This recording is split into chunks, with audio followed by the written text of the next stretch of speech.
Hello दोस्तों, अमन here. I hope आप सब बढ़िया हो। आई नो आप में से काफी लोगों के मार्क्स बॉर्डर लाइन पे होंगे। इस बार का कट ऑफ 90 के आसपास होगा। So friends, don't waste your time matching your answers with different answer keys. You should start preparing for mains now. बहुत सारे स्टूडेंट मुझे बार बार पूछते हैं आंसर राइटिंग कब स्टार्ट करें, कैसे करें, और यूपीएससी में आंसर लिखना ट्रेडिशनल कॉलेज आंसर से कैसे अलग है। तो भाई आज के इस वीडियो में ये सारे डाउट्स क्लियर हो जाएंगे, तो वीडियो को एंड तक जरूर देखना। और हाँ भाई लोग, this is my mains marksheet of last year. I have secured 945 marks. So friends, you can trust on me when it comes to mains. सबसे पहले बात करते हैं रिटन एग्जाम के स्ट्रक्चर की। First is essay paper. ये 250 marks का होता है and you need to write 2 essays। Second is GS paper 1। इसमें आता है history which include ancient, medieval, modern and world history as well, geography और इंडियन सोसाइटी। ये भी 250 मार्क्स का पेपर होता है। हर पेपर में टोटल 20 क्वेश्चन होते हैं। 10 क्वेश्चन 10 मार्क्स के which you have to write in 150 words each. उसके बाद नेक्स्ट 10 क्वेश्चन 15 मार्क्स के which you have to write in 250 words each. यानी आपको एक पेपर में 3 घंटे के अंदर 20 आंसर लिखना होता है। और हाँ, क्वेश्चन पेपर में क्वेश्चन ऑलरेडी प्रिंटेड होता है। आपको दिए गए लाइन के मार्जिन के अंदर ही लिखना पड़ता है। As you can see here, margin के बाहर लिखने का स्कोप नहीं होता। अगर आपने लाइन के बाहर लिखा तो मार्क्स कट होने के चांसेस होते हैं। 10 मार्कर आंसर में 2 पेज मिलता है और 15 मार्कर आंसर के लिए 3 पेज मिलता है। Next you have GS paper 3 which includes economy, technology, environment, security and disaster management. And in GS paper 4 you have ethics and integrity. और फिर आता है ऑप्शनल पेपर, जिसमें 2 पेपर होते हैं, दोनों 250 मार्क्स के। सेम पैटर्न आपको बाकी पेपर्स में भी फॉलो करना होता है। टाइम मैनेजमेंट इज की इन मेंस। 10 मार्कर आंसर के लिए you have 7 minutes. 15 marker answer के लिए यू हैव 11 मिनट्स। मुझे याद है मेरा पहला मेंस टेस्ट सीरीज में मुझे 4 घंटे लग गए थे पेपर कंप्लीट करने में। तो अगर आपका पेपर टाइम से कंप्लीट नहीं हो रहा है तो आप घबराना मत, प्रैक्टिस से स्पीड इंप्रूव हो जाती है। जब आप लिखोगे तो आंसर लिखने का एक स्ट्रक्चर फॉर्मेट होना चाहिए। First is introduction.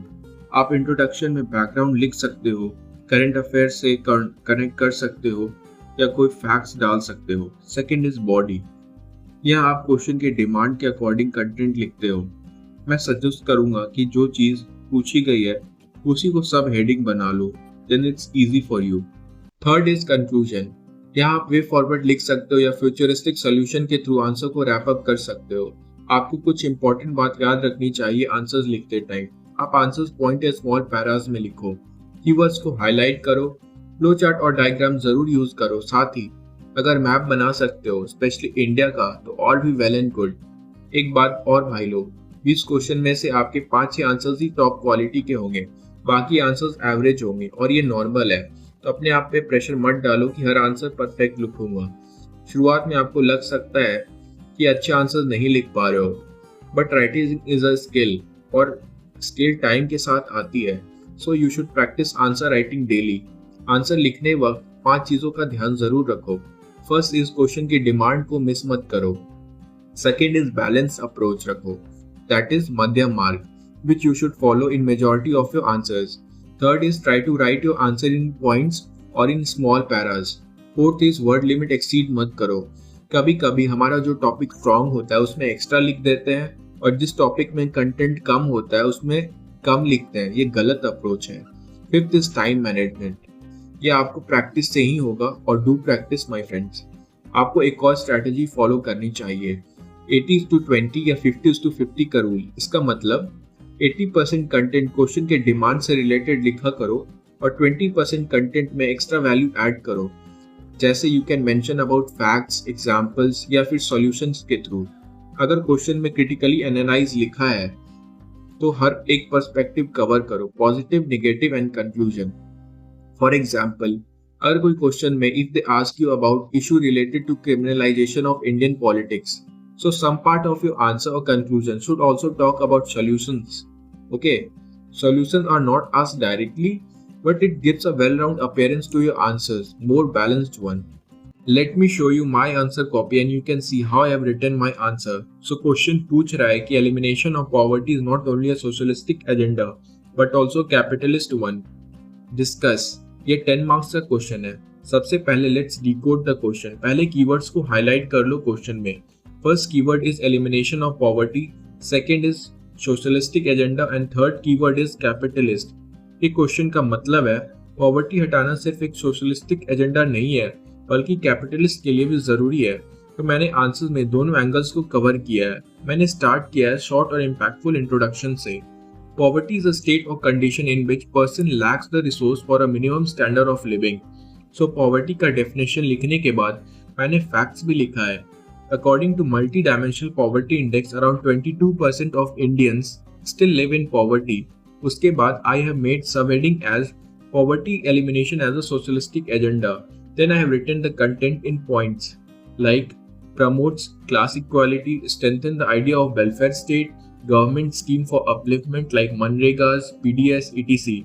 Even you can add example of Scandinavian countries model of elimination poverty अगर सेम कंटेंट पे लिख रहे हो.